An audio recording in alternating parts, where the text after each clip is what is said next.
Berikutnya kita akan bahas tentang tantangan di dalam bisnis digital.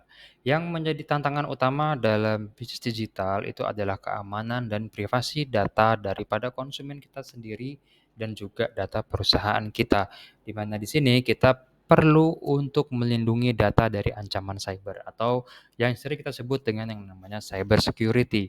Wajib bagi startup harus memiliki sistem cyber security yang baik dan selalu up to date untuk berbagai macam jenis daripada software pencuri data atau kita sebut juga dengan malware dan juga dari virus yang lainnya. Selain daripada itu, tantangannya ada berupa tadi keamanan ataupun kerahasiaan dan integritas dari data pelanggan kita. Jangan sampai data pelanggan kita itu bocor karena ini bisa menyangkut kepada data pribadi dan juga data keuangan dari konsumen kita. Ada kita juga harus mematuhi yang namanya regulasi dan kepatuhan di setiap negara apabila perusahaan kita itu sudah menjadi perusahaan global. Ataupun juga kepatuhan dari regulasi di negara kita sendiri, yaitu di Indonesia yang tertuang di dalam Undang-Undang ITE. Tantangan berikutnya dari bisnis digital itu ialah adanya kompetisi yang tinggi. Sebagaimana kita tahu, pasar itu berubah dengan sangat cepat. Perilaku konsumen juga berubah dengan sangat cepat.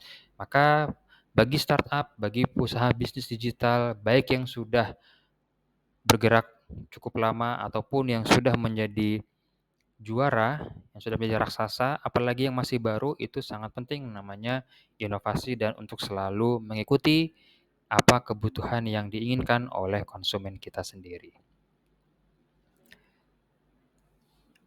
Selain juga daripada perilaku konsumen, teknologi pun selalu berkembang dan kita pun harus selalu belajar. Yang tadinya bisnis digital itu hanya memanfaatkan internet, sekarang juga sudah ada AI di dalamnya. Nanti akan kita bahas lebih lanjut tentang AI tersebut. Ya, untuk contoh kasusnya, seperti yang sudah kita singgung sebelumnya, ada Amazon di sini ya, dia dari toko buku biasa ya menjadi toko buku online dan sekarang sudah punya layanan cloud yang bisa dipakai oleh pengembang-pengembang internet ya, bisa menjual server di Amazon. Kemudian juga seperti Gojek yang sekarang sudah menjadi super apps di mana dia ada transportasi di sana, ada pengiriman makanan, ada juga pembayaran dengan GoPay-nya dan juga bisa untuk layanan-layanan yang lainnya. Ada Spotify di sini perubahan bagaimana cara orang mendengarkan sebuah musik ya, yang tadinya hanya disimpan di dalam perangkat kini sudah bisa diakses di handphone tanpa harus menyimpannya, cukup mengambil dari cloud yang disediakan oleh Spotify. Belum lagi Spotify juga sekarang sudah memiliki AI untuk bisa personalisasi pilihan musik dari setiap pelanggannya. Dan tren ke depannya AI ini akan menjadi suatu hal yang niscaya atau menjadi suatu hal yang umum untuk digunakan dalam dunia bisnis digital. Terlebih juga ada Internet of Things di mana di sini kita memungkinkan mengakses perangkat keras kita yang kita sinkronisasi dengan layanan smart home ataupun wearable tech lainnya. Di mana kita bisa mengakses, contohnya seperti kita bisa mengakses CCTV yang ada di rumah ataupun di kantor hanya dengan melalui gadget kita dimanapun kita berada.